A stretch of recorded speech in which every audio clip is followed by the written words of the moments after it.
इनको एग्रीकल्चर के टाइम में इनको पास देना चाहिए, ब्रेक देनी चाहिए, ताकि पीक एग्रीकल्चर सीजन में वो काम कर सकें। तो उसको 60 दिन की इस तरह मैं मिलाऊं, 125 डे प्लस 60 दिन मिलाए तो 185 दिन का उनको रोजगार मिलेगा। जो उनके ऊपर मॉनिटरिंग बड़ी पुअर थी,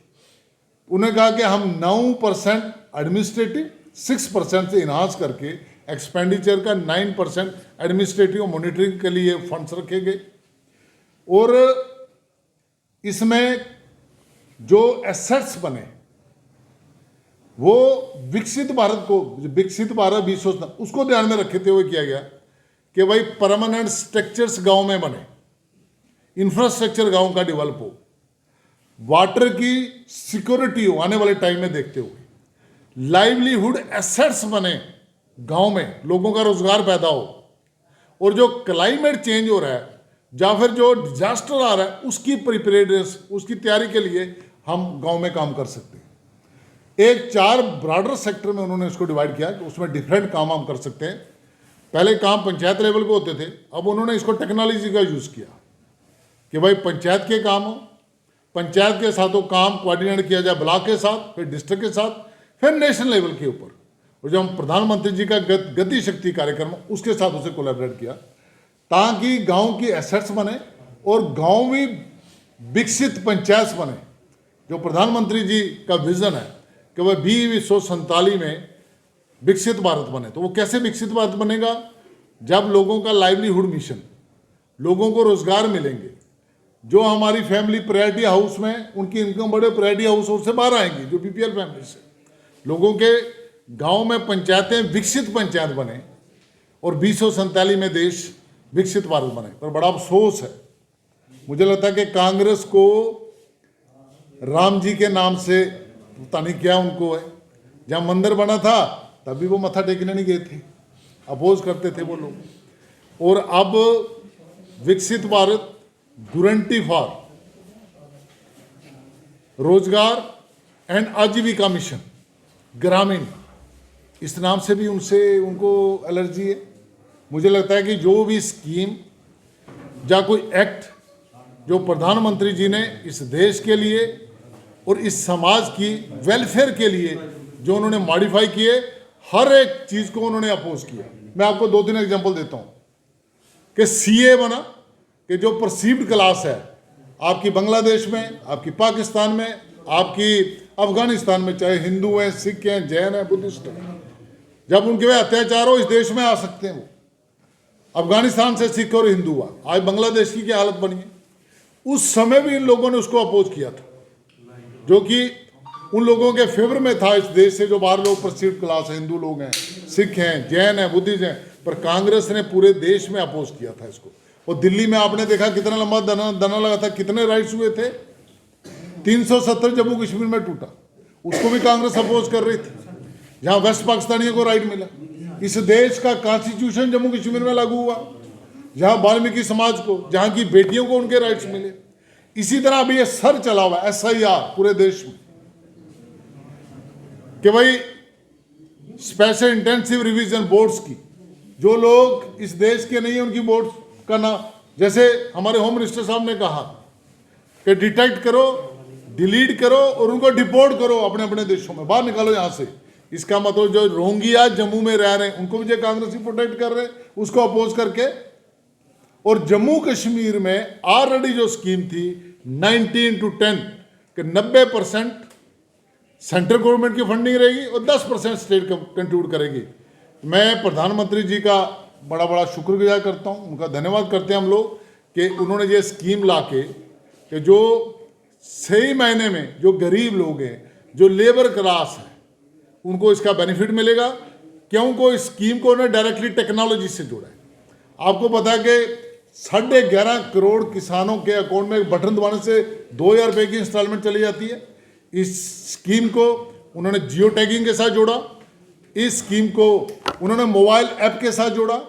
स्कीम को AI के थ्रू मॉनिटरिंग होगी। और मुझे पूरा विश्वास है कि ये स्कीम जो रूरल एम्प्लॉयमेंट की स्कीम है, गारंटी है जिस रूरल एम्प्लॉयमेंट के लिए, उसमें ट्रू जो लोग हैं, जो गरीब लोग हैं अपने रूरल एरियाज में, उनको बेनिफिट मिलेगा और करप्शन खत्म होगी और साथ में जो गांव है वो विकसित बनेंगे, और जो हमारा विजन है 2047 में, वो एक सपना पूरा होगा हमारा कि 1947 में गांव की इसमें और लोगों की अपलिफ्टमेंट होगी, उनका इकोनॉमिक स्टेटस बढ़ेगा। बताया कि आज की प्रेस कॉन्फ्रेंस का जो विषय है विकसित भारत जी राम जी, जो एक्ट 2025 में बना, बेसिकली इंडियन इकोनॉमी में, रूरल इकोनॉमी में जो रूरल एम्प्लॉयमेंट के प्रोग्राम है उन्होंने हिस्टोरिकली रोल प्लेड किया इंडिया की रूरल पॉपुलेशन की सोशियो इकोनॉमिक स्ट्रक्चर को मजबूत करने में, क्योंकि हमारा देश एग्रेरियन पॉपुलेशन है, हम एग्रीकल्चर डिपेंडेंट लोग हैं सारे।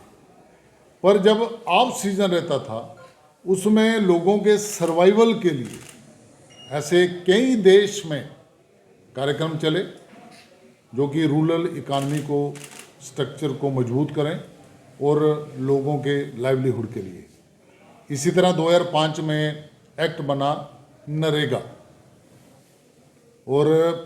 2009 में उसका नाम चेंज किया गया, सिर्फ नाम चेंज किया, उसका नाम लग दिया मनरेगा, रूरल एम्प्लॉयमेंट गारंटी के लिए। पर उस एक्ट में बड़े फ्लॉस, जब 5 में बना तो 9 में उन्होंने उसके जो कमियां थी उसको दूर नहीं किया, सिर्फ उन्होंने उनका नाम चेंज किया, मनरेगा कर दिया नरेगा से। तो उसमें बड़े फ्लॉस थे।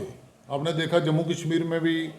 कई जो लोग मनरेगा में काम कर रहे होंगे उनकी जो कहते हैं कि पैसे नहीं मिले, कई मास्टर रोल उसमें गलत बनते थे, कई लोग डेड हैं उनके पैसे निकलते थे, लेबर को पूरा पैसा नहीं दिया जाता था, और जो डेवलपमेंट रहती थी वो फ्रेगमेंटेड डेवलपमेंट रहती थी। वो क्या रहता था कि कोई 260 अलग अलग फ्रेगमेंट्स में डेवलपमेंट रहती थी कि भाई कहीं कच्ची रोड बनी उसके बाद चलेगी, कहीं को पानी का नाला बना उसके बाद वो चला गया। ऐसे कोई एक हम कह सकते हैं कि रूरल लाइवलीहुड के लिए कोई स्ट्रक्चरल ग्रोथ नहीं रहती थी उस एरिया में कि गांव की डेवलपमेंट हो, और उसमें उसकी जो मॉनिटरिंग थी वो भी बड़ी पुअर थी, बड़ी लो क्वालिटी की मॉनिटरिंग थी उनके कामकाजों में। और जब एग्रीकल्चर का काम रहता था तो हमेशा ये डिमांड रहती थी कि भाई ड्यूरिंग एग्रीकल्चर पीरियड मनरेगा को एक पास मिलना चाहिए, थोड़ी ब्रेक मिलनी चाहिए ताकि वो एग्रीकल्चर का काम कर सकें। इसी तरह जब उसमें रूल है कि जब आपको एक मंथ तक काम नहीं मिलेगा, जॉब जिनका कार्ड होल्डर्स हैं उनको अनएम्प्लॉयमेंट अलाउंस मिलना चाहिए, किसी स्टेट ने पे नहीं किया। 100 डेज तक एक मंथ में उनको अपना लेबर मिलनी चाहिए थी, पर उनको काम मिलना चाहिए था, पर वो भी नहीं पूरा मिलता था। सुप्रीम कोर्ट की तरफ से कई केसेस फाइल हुए, कैग ने भी कई रिपोर्ट्स दी, कंट्रोलर ऑडिटर जनरल ने, कि भाई 100 डेज की गारंटी है, 50 डेज तक भी एवरेज काम नहीं मिल रहा लोगों को, और उसके बीच जो अनएम्प्लॉयमेंट इनको अलाउंस मिलना चाहिए वो भी नहीं मिल रहा। उसने भी कहा कि इसमें बड़ी एम्बेजलमेंट है, जिन लोगों के लिए स्कीम बनाई गई थी उनको फ़ायदा नहीं हो रहा। आपके बंगाल में, आपके पंजाब में और तेलंगाना में कैग ने उनकी धज्जियां उड़ा दी कि भाई आपने काम भी नहीं दिया और फंड्स की बड़ी एम्बेजलमेंट की। मैं एक रिपोर्ट पढ़ रहा था पंजाब की, पंजाब में 13,000 से ज़्यादा पंचायत, उन्होंने 6,000 पंचायतों का ऑडिट कराया, ट्रिब्यून में स्टोरी आई हुई है। 6,000 पंचायतों का ऑडिट किया, उसमें 10,553 एम्बेजलमेंट देखी। मुझे लगता है कि ये एक करप्शन का अड्डा बन गया हुआ था पूरा, और जहाँ तक ये पैसे जाने चाहिए थे वहाँ तक ये पैसा नहीं जा रहा था। इन सब चीज़ों को देखते हुए प्रधानमंत्री जी, जिस तरह आपको पता है देश में काम कर रहे हैं, उन्होंने कई सोशल वेलफेयर की स्कीम्स लाई, और उन स्कीम्स के कारण